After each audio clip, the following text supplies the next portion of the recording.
ఎక్కడైతే నీ నామం పలుకుతారో, ఎక్కడైతే నీ కథలు చెప్తారో అక్కడ నేను ఏదో ఒక రూపంలో పోయి ఆ కథలు, ఆ భజనలు, ఆ నామాలు ఈయన భక్తులని నేను కలియుగంలో సదా రక్షిస్తా అని చెప్పేసి ఆంజనేయ స్వామి ఆ రోజు చెప్పిండు.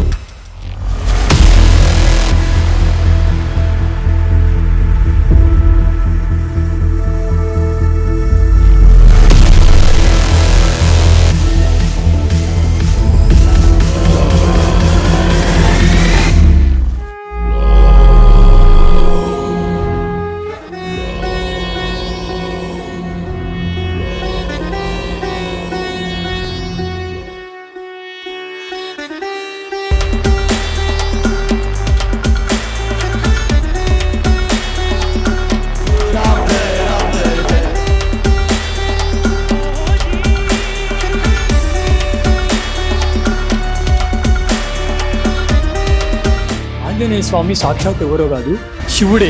కాబట్టి కలియుగంలో అమ్మా మనకి ఎంతమంది దేవతలు ఉన్నా సరే ఒక్కసారి మీరు లాజికల్ గా ఆలోచించండి అమ్మా. ఏ దేవుడు కూడా ఈ భూమండలంలో లేరు, కేవలం భూమండలంలో ఒక్కరే ఒకరు సాక్షాత్తు ఉన్నారు. వాళ్ళు ఎవరు? ఆంజనేయ స్వామి.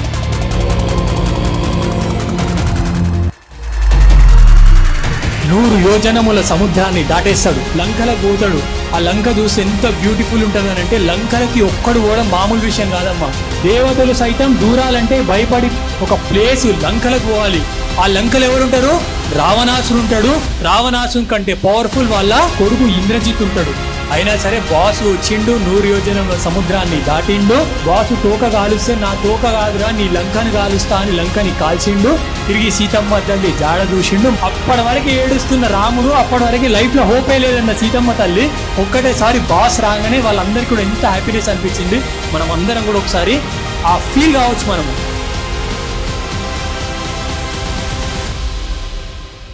మంత్రం అనే కాన్సెప్ట్ సనాతన ధర్మము. మంత్రం ఎవరు కాన్సెప్ట్ అమ్మా? సనాతన ధర్మం. మంత్రం ఏడికెళ్ళి పుట్టిందమ్మా? వేదాల నుంచి పుట్టింది. వేదాలు ఎట్లా పుట్టింది? శబ్దం అంటే రుచులు కూర్చున్నప్పుడు శబ్దం వచ్చి ఏమైందమ్మా? మంత్రం పుట్టింది. శబ్దం రావాలంటే ఏం కావాలమ్మా? ఏం కావాలమ్మా? గాలి కావాలి. ఏందమ్మా ఇది?